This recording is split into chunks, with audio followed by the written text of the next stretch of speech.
Hello, third grade parents. I'm Miss Nedzwicki. Welcome to my first blog video for teaching math to third graders. Today we're going to do a very short introduction to multiplication.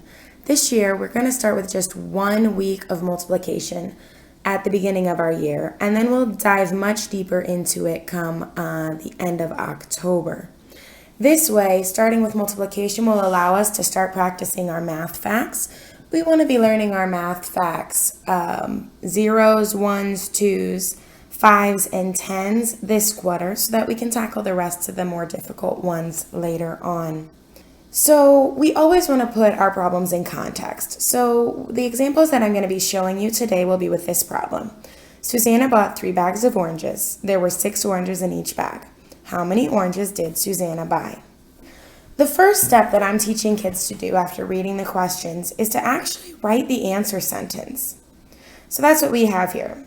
Susanna bought a number of oranges. Students will then, of course, go back at the end to fill in the answer. It's just a really good habit for them to get into so that they never forget what they're looking for or how to write the answer. So we're going to start with the visual models that one might use to show multiplication. In class, we're going to be exploring these both using objects and with drawing. So we're going to start with drawing, and we're going to start with a grouping model. We know that Susanna bought 3 bags. I generally have students outline those bags so that they know what they're working with.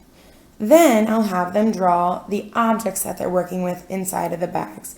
I try to get them to do it pretty quickly. So we know that there are 6 oranges inside of every bag. So I will draw 6 quick circles inside each one of my bags.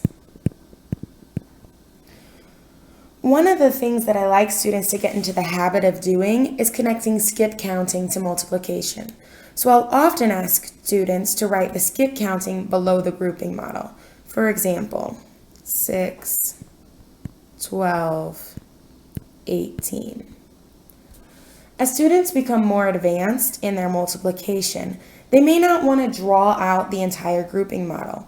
However, they can use a version of this to still help them. They can just draw our 3 bags and write that there are 6 oranges inside each bag. Another way of modeling multiplication is to use an array. An array is really helpful for some students. It helps them count a little bit faster. It also will make a lot of connections to arrays when we start area and perimeter. So to draw my array, I would draw 3 rows rather than 3 groups with 6 oranges in each row. Now I can do the same thing here too and label them with the skip counting if I want to. So those are some of our visual models for multiplication. We then want to look over how we're going to talk about these visual models. There are 2 main ways that I like to talk about with words how we use multiplication.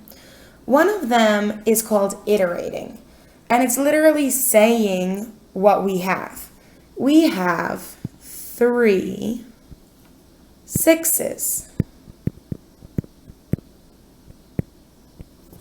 1 6, 2 6, 3 6s.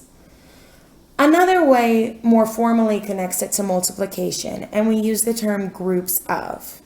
We have 3 groups of 6.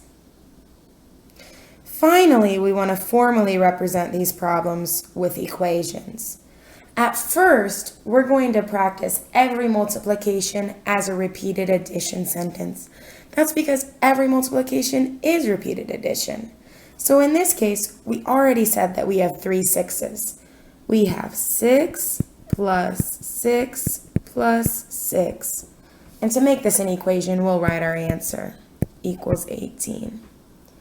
Then we're going to go back to our words that we used when we talked about groups of to write our multiplication sentence. We have 3 groups of 6. That equals 18. I really like to use the word groups of rather than using times, but students will also need to know that 3 times 6 is 18.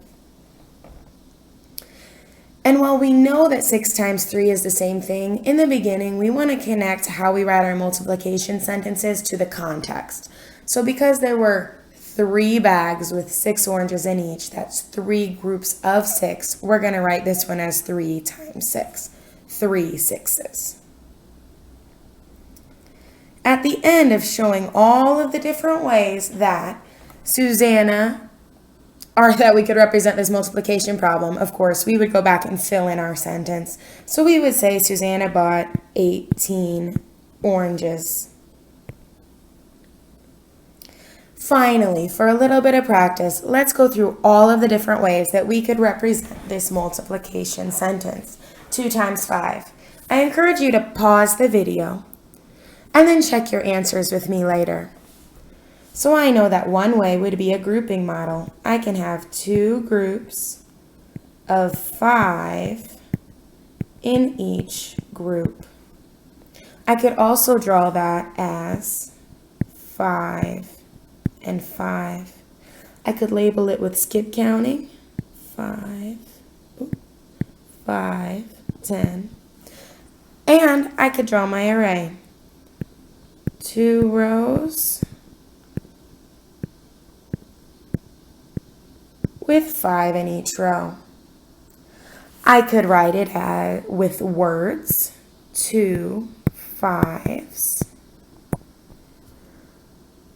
I could write it as 2 groups of 5, explaining exactly what I drew.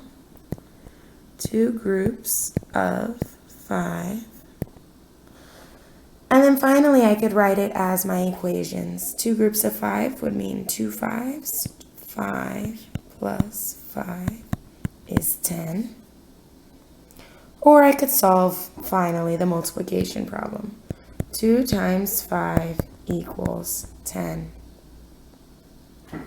I hope this short video, maybe got a little longer than I hoped, about multiplication will help you assist your child at home as he or she begins to explore this fabulous 3rd grade concept. I hope to see you back next week where we will be discussing some number sense concepts. Thank you for joining me.